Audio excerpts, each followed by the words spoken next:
Welcome to the Go Get Great podcast, the perfect spot for aspiring entrepreneurs and ambitious small business owners. I'm Brittany, your host, an online marketing strategist and mom of 5.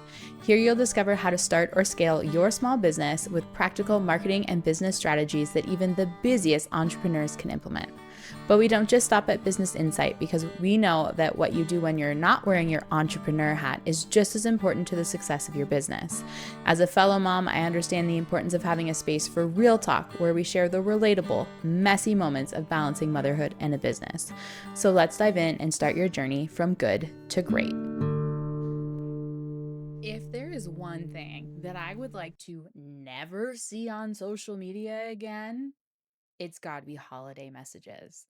This is one thing that I really am adamant about with my clients. And every time I see it on social media, it just makes me cringe. It's brutal. And I mean, truthfully speaking, doing this is actually hurting your marketing. So hear me out. Before we kind of dive into why I would like to see people stop doing this, I really think that it's important to clarify what it is when they mean holiday messages. So, it's Christmas or it's Easter, and you pop into Canva and you pick a template and it's like, Happy Easter, Merry Christmas. Don't do it. I'm begging you. I'm begging you. You've got to stop posting this. There's a few reasons why I would love to kill the Canva holiday message. Um, but the biggest one is that it's so overdone. Everyone sees it, everyone posts it, but no one's engaging with it. And that's why I want business owners to stop doing this, because it's actually hurting your marketing. Because when you have your followers, who are people who are supposed to want to engage with your content, not engage with your content, what it does is signal to the algorithm, oh, this person's not interested in what X business has to say. I'm going to stop putting their content in their feed. Now, having them scroll past one holiday message of yours that they're not interacting with may not have this happen. But if they've also skipped a couple other posts of yours recently, big problem. We want our followers to see our content because, as I've talked about at length, the goal is to get people who follow you on social media to get onto your email list. Well, they are never going to get onto your email list if they stop seeing your content, because they're going to forget about you. And as a reminder, Instagram only shows about the top 50 profiles, the top most engaged with profiles, 50 profiles in your Instagram feed. So you need to make sure that you're posting quality content over quantity content so that your content is staying in people's feeds. And these messages are just not exciting enough for them to want to interact with it. Now, I'm not saying that you shouldn't wish people a Merry Christmas or a Happy Easter, but if you're going to do it, I want you to do one of these two things instead. Option number 1, instead of creating a post that lives in your feed forever, and your feed should just be for business related content, so it shouldn't be there at all, post it in your stories instead. Make a story template instead of a post template. There's lots of those on Canva too. Put it up in your stories. It'll disappear after 24 hours. If people don't want to see it, well, it's only one story. So chances are them looking at it, even to swipe to the next story, they're still seeing it. They're still getting that message from you, but it's not impacting your algorithm, because Instagram's not going to stop showing your stories to someone, because that's based on who posts the story recently, based on who you follow. So you have a more allowance for them not interacting and engaging with it when it's a story instead of a post. Okay. Or option number 2, if you're not super active in your stories, which at this point in the marketing landscape, I almost feel is not an option. But your marketing message needs to be personal. You want to wish someone Merry Christmas? Cool. It needs to at least be a photo of your family at bare minimum, or your business team if you're not like a solopreneur. But it's got to have some sort of personal connection to it to make people stop and look and read and engage. Better yet, make it a video. Get your family to say Merry Christmas in a 5-second reel, or or post a Merry Christmas message where you're wishing everyone Merry Christmas and, talking about what the holidays mean to you or something in and along those lines. But if there is not a personal connection, meaning your face, your voice, something in the post, don't do it. It is not worth potentially risking losing that interaction with your followers to make the post worthwhile. No one is going to realize, you know what? Hey, Brittany didn't wish me Merry Christmas, so I'm going to unfollow her. No one's paying that much attention, but they are seeing a bazillion different Merry Christmas messages from all of the people that they follow, and they're not going to engage with all of them unless you give them a personal reason to do it.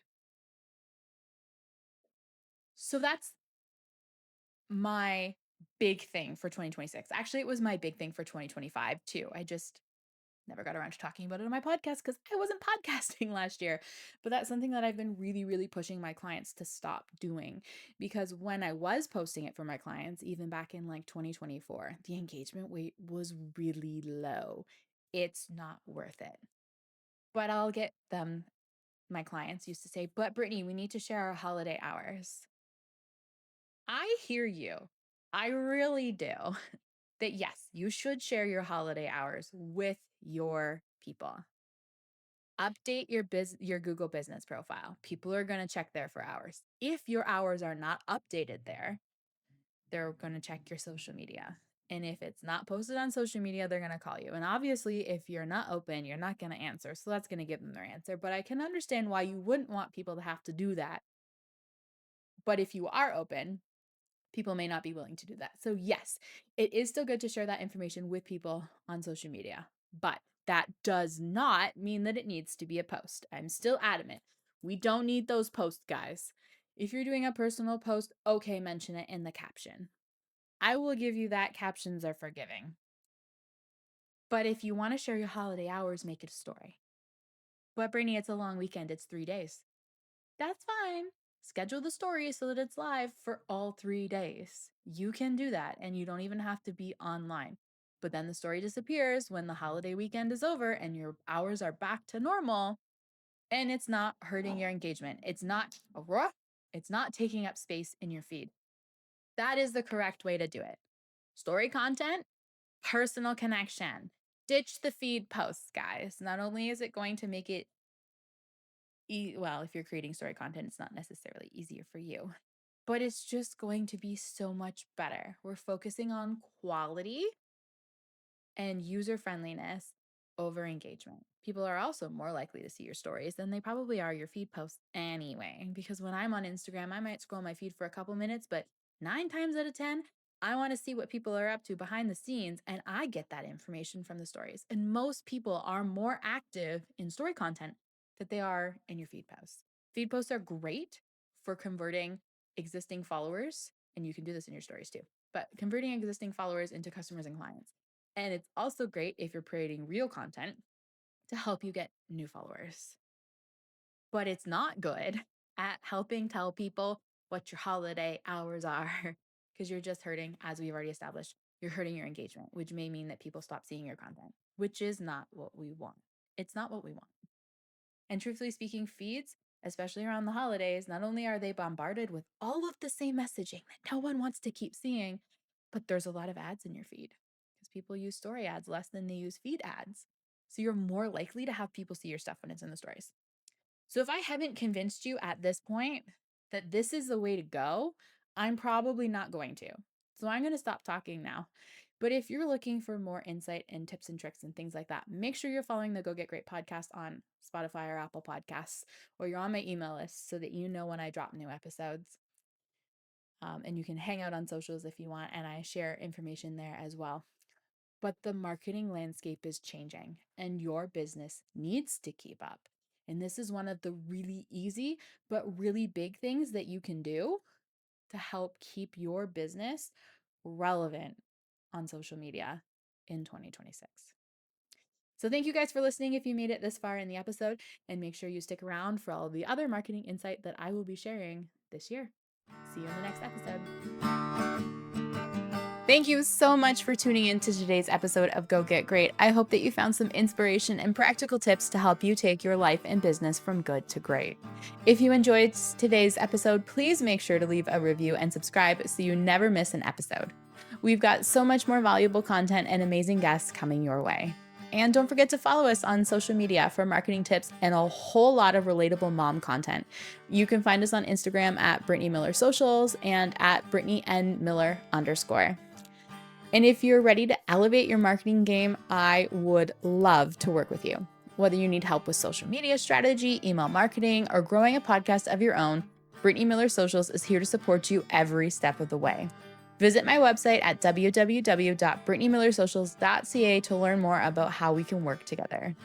Thanks again for listening. Until next time, keep going, keep growing, and go get great.